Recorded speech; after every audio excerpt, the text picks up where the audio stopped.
단군 신화가 전하는 삶의 지혜와 가르침. 단군 신화는 우리 모두가 익히 알고 있는 이야기로 너무나 익숙해 그 가치를 간과하기 쉬운 경우가 많습니다.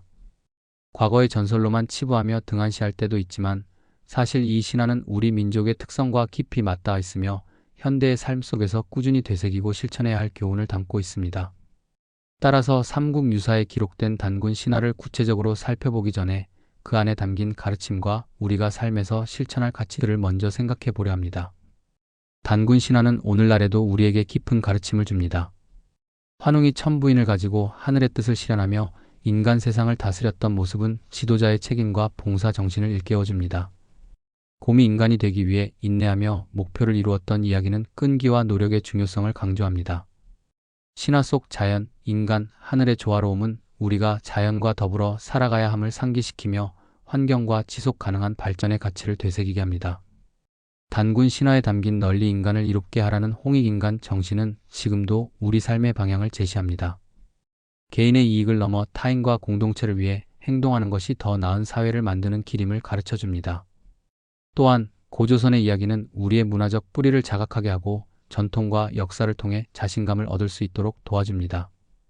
환웅과 웅녀의 선택과 도전은 새로운 길을 개척하는 용기와 도전 정신을 보여줍니다.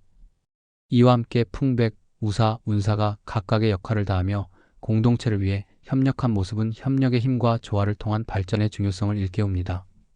이러한 고조선 신화는 단순한 옛이야기를 넘어 오늘날에도 우리 삶에 통찰과 지혜를 주는 중요한 메시지로 다가옵니다. 이제 삼국유사에 기록된 단군 신화를 보다 깊이 들여다보며 그 구체적인 내용과 의미를 자세히 살펴보겠습니다. 단군 신화 그리고 고조선 이야기, 신과 인간, 그리고 전설의 시작. 옛날 아주 먼 옛날 하늘에는 환인이라는 위대한 신이 살고 있었습니다. 환인은 온 우주의 질서를 다스리는 신인데 그 아들 환웅은 인간 세상에 관심이 많았어요. 그는 늘 아버지에게 간청했습니다. 아버지, 저 땅에 내려가 사람들과 함께하며 세상을 좀 더 좋게 만들고 싶어요. 환희는 아들의 간절한 마음을 듣고 깊은 고민에 빠졌습니다. 그리고 마침내 고개를 끄덕이며 말했습니다. 좋다. 내가 인간 세상에 도움이 될 거라 믿는다. 하지만 그냥 가면 안 된다. 여기 세상을 다스릴 수 있는 천부인 3개를 가져가거라. 천부인은 단군 신화에서 가장 중요한 상징적 요소로 하늘의 신 환인이 환웅에게 준 3가지 신성한 물건입니다.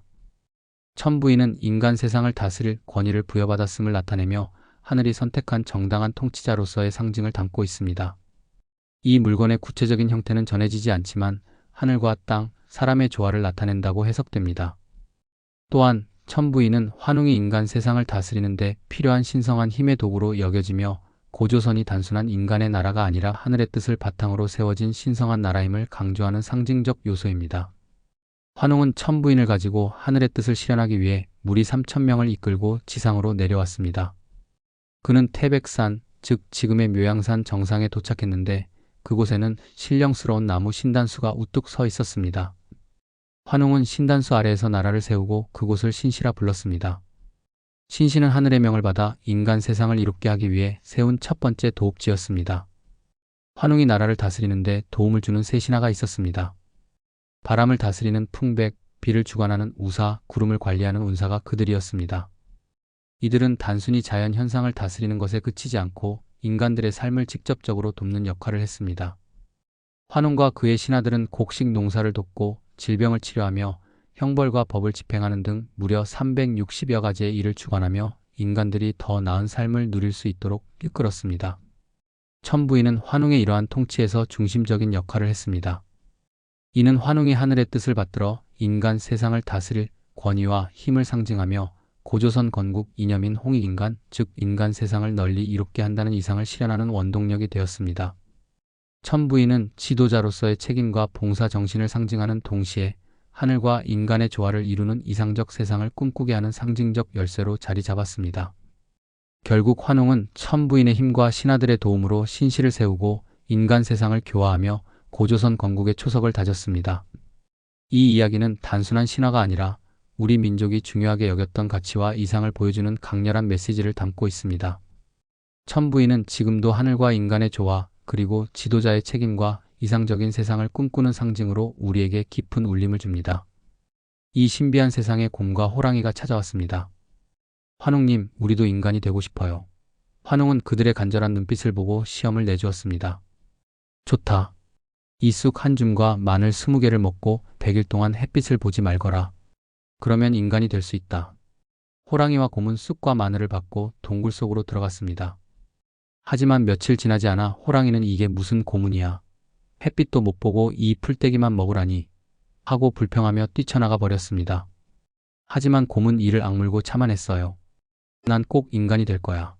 그렇게 21일이 지나자 곰은 마침내 여자의 모습으로 변했습니다. 그녀는 이제 웅녀로 불리게 되었죠.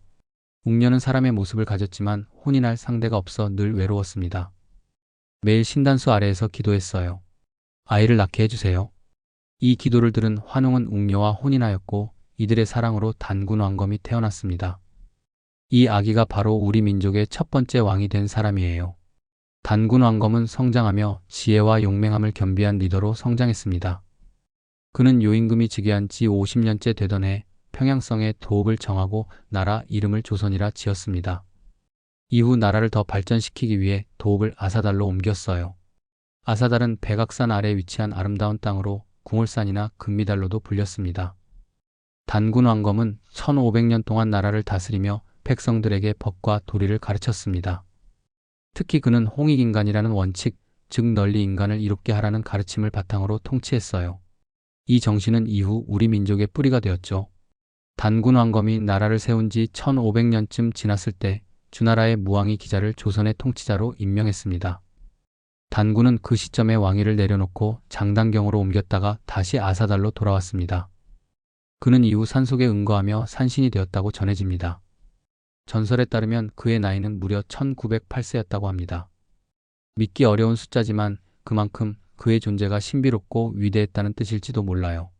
주나라 무왕이 기자를 고조선 왕으로 임명한 이유는 고조선이 단순히 변방에 고립된 국가가 아니라 당시 동아시아의 국제적 질서와 연결된 문명화된 나라였음을 보여줍니다.